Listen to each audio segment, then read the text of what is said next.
What's going on, YouTube world and YouTube tribe? Welcome back to LilBigMan Gaming, bringing you another review. This time, for you see it, Marvel's What If Episode 3. Oh, that's 2. 3.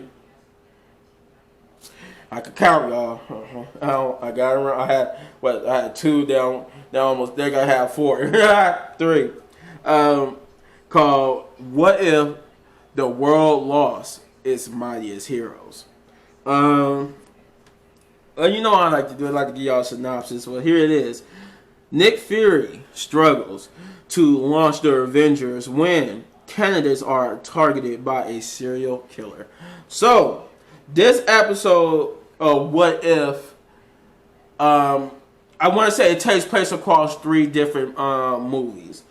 This takes place during, and if you want to like place it in the MCU, this would be around the time of Iron Man 2, Thor, the Iron Man 2, the first Thor, and the Incredible Hulk, the second Hulk movie that's actually officially a part of the MCU, the Incredible Hulk, where Blonsky and all them. It takes place across those 3 movies, and it has an unexpected villain. But let's get into it. So, the episode basically starts off with Nick Fury saying there was an idea. And we know that whole line of speech. They even I like how they even make fun of it, that he actually wrote it down and wrote the speech down and everything. But yeah, he was basically rehearsing the speech. We have everybody back from the movies. You know, you got the dude who played Phil Coulson back, Samuel Jackson back as Nick Fury, Jeremy Renner back as Hawkeye. You know, Mark Ruffalo as Bruce Banner.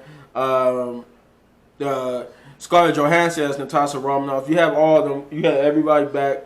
But yeah, this was an interesting take. The episodes are basically a take on all 3 movies. You know, except for Robert Downey Jr. Tony Stark. Each movie is basically plays out the same. The events of that movie plays out the same, except for a certain thing. So, like it says, this is a what if the world lost its mightiest heroes. So, this is basically Nick Fury, having plans. This is before he even talks to them. You know, he has plans to basically, surround, getting together. He had the targets that he already knew who Thor was. He already had. Black Widow and Jeremy Hawkeye on the list. He already had Bruce Banner and Tony Stark. So he pretty much got the list of people together. But for some reason, the heroes are dying. We eventually get to where Nick Fury meets Tony Stark, and it's basically the same scene. It's basically the same scene from Iron Man 2, Iron Man 2, when he was having the little sickness, that the stuff was killing him and stuff, and they was helping him. But in that same scene, when they was helping him, something happens and Tony ends up dying. So Natasha is blamed for that murder, and then I think I'm trying to remember who was and then that's when it transitions from Iron Man 2 to Thor, and then we get to see Thor, and you get to see the whole scene with Thor basically beating up the guards. They trying to figure out who the hammer belongs to. You know, you have Coulson Coulson was the one who was spotting him. It was a funny scene. Coulson's he's like, I actually got my eyes on the suspect. He's a very well chiseled man with gorgeous, beautiful hair, and he was like, Nick Fury's like, what, Carlson? What are you talking about? He was like, it's an accurate description, sir.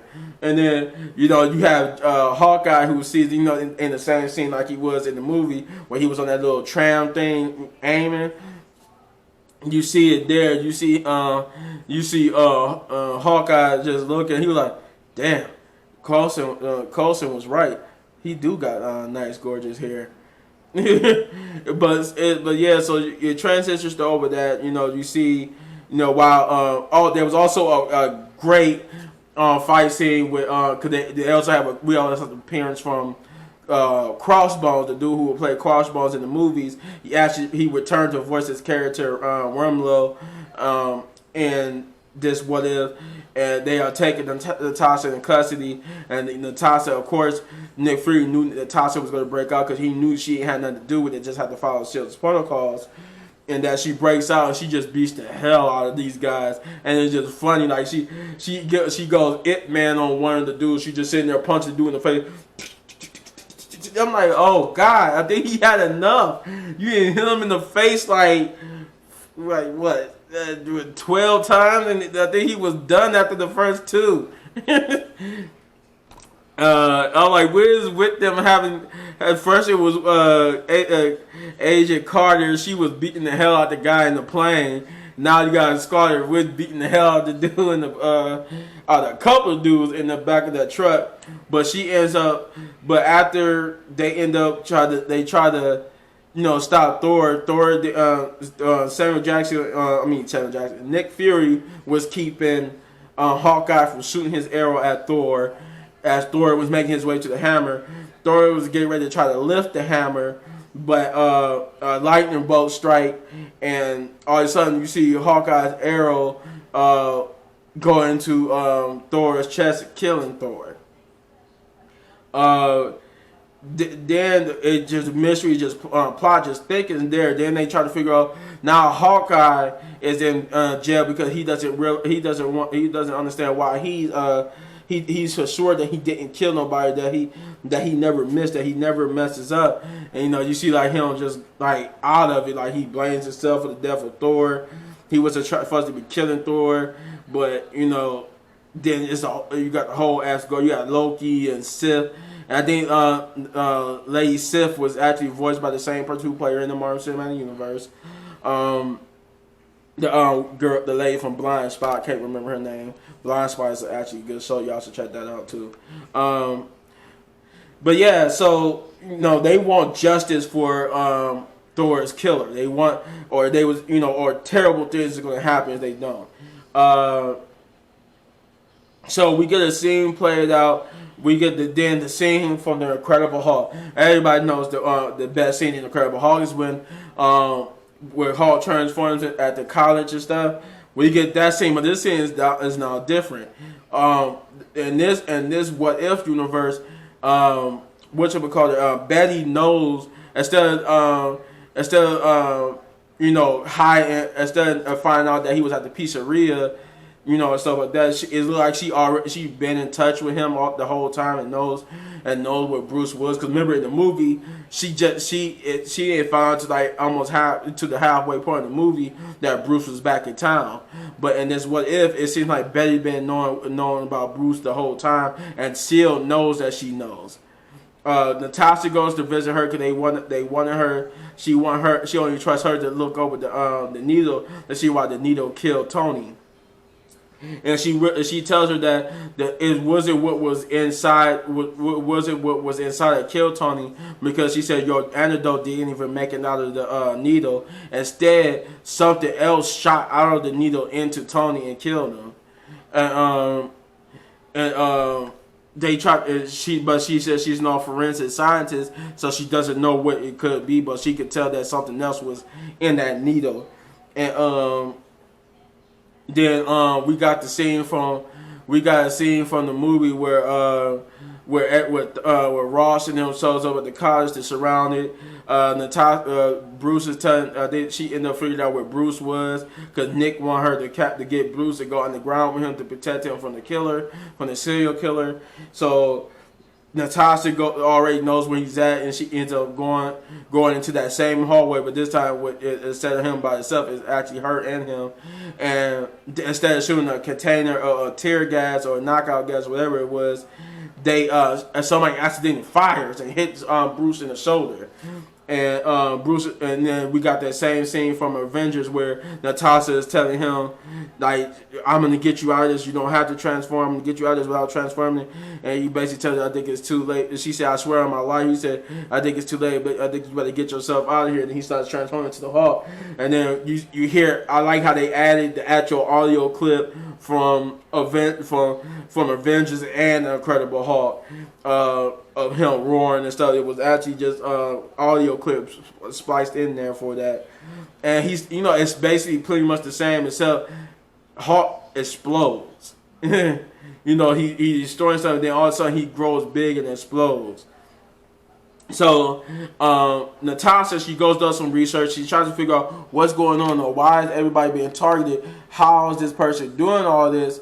And she finds out that she finds out something. I won't say what it is, but she knows somebody's watching. She's in the I think it's like nighttime, and she's in this on the computer, and she finds out who's been accessing the files, and she finds out something, and she calls Nick Fury before getting dragged away and killed herself. It's presumed that she got killed, because you don't see her get killed, but later on in the episode when the serial killer is confronted, it's presumed that she was killed. But yeah, so they continue. The Nick Fury, he's desperate. He's listening to Natasha's message to him. He makes a pact with Loki, and then not to destroy. I think Loki was going to use the little frost cube to turn the Earth into a winter wonderland, and he makes a deal. So he said you guys in the next sunrise to produce my brother's killer. So they end up. He ended up having almost a reminiscent scene of the end of Infinity War, where Nick Fury grabs the pager for Captain Marvel, and then he realized what Natasha's message was. So they go to a certain person's grave, and that's where the serial killer is confronted at. The person grave that Nick Fury is at, or supposedly Nick Fury, is the person that the serial killer cared for, and that he blamed Nick Fury for what happened to this person. So they end up in a fight, and you realize that Nick Fury is not really Nick Fury, but actually Loki in disguise, and they capture the serial killer who tells Nick Fury to make it right and honor the person. And the serial killer is also is a returning Marvel Cinematic Universe actor voicing his character from a movie. The serial killer himself is not so, I won't say it's surprising, because I'll get to that part in a moment. So anyway, they end up stopping the serial killer. There's only a few heroes left, and something dastardly happens involving a Pacific Asgardian to the world, and we see in this what if this Asgardian got what he actually wanted, what he was trying to do in the Avengers. You know who I mean? And there's only two Asgardians in the Avengers, but yeah, that was it. And then we get a nice little cameo appearance from Captain Marvel, and like there's going to be a little resistance, but in all, I give this episode What If, I give it a solid 9, just because I was originally going to give it a perfect 10, but because the only reason why I didn't give it a perfect 10 was because the killer is obvious. The way how they structured how the killings was happening, you knew obviously from the jump it wasn't Natasha, it wasn't Hawkeye killing people. It was somebody that was there that you couldn't. There was somebody there that was manipulating everything. So it only could have been one of 3 people who could do it. Then when you find out that one person is actually there for revenge, on the person who killed his brother, that eliminated him from it. So it's only 2 people left in the Marvel Cinematic Universe who could do that without, who could be the killer. And the way how the episode is structured, once you get into the episode, once they get closer and closer, you like, oh yeah, I can see it coming. I know exactly who the killer is. I know exactly who the killer is, and you're 100% correct, because when the killer is revealed itself, you're like, yep, that's exactly who I thought the killer was going to be.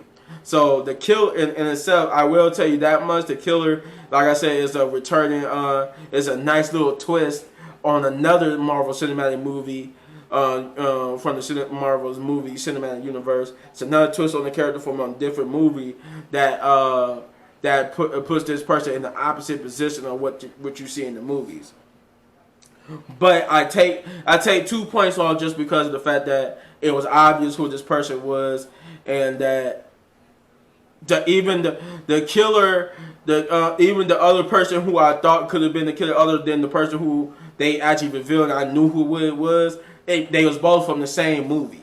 So it's like, that's how I knew that the killer was a killer from the same movie. It had to be a person from this particular movie, because they both my two suspects, my top two, my number one and my number two, was from that same movie. And it turns out that my number one pick was the killer.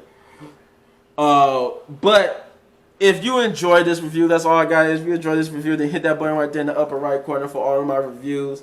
And if you enjoyed it so much that you want to support the channel, then hit that like button, hit that subscribe button, and hit that notification button so you get notified when I drop videos. And as always, hit any one of these videos with more of my amazing content, but don't go anywhere. One more video, and this is a movie review that I got coming up for Reminiscence.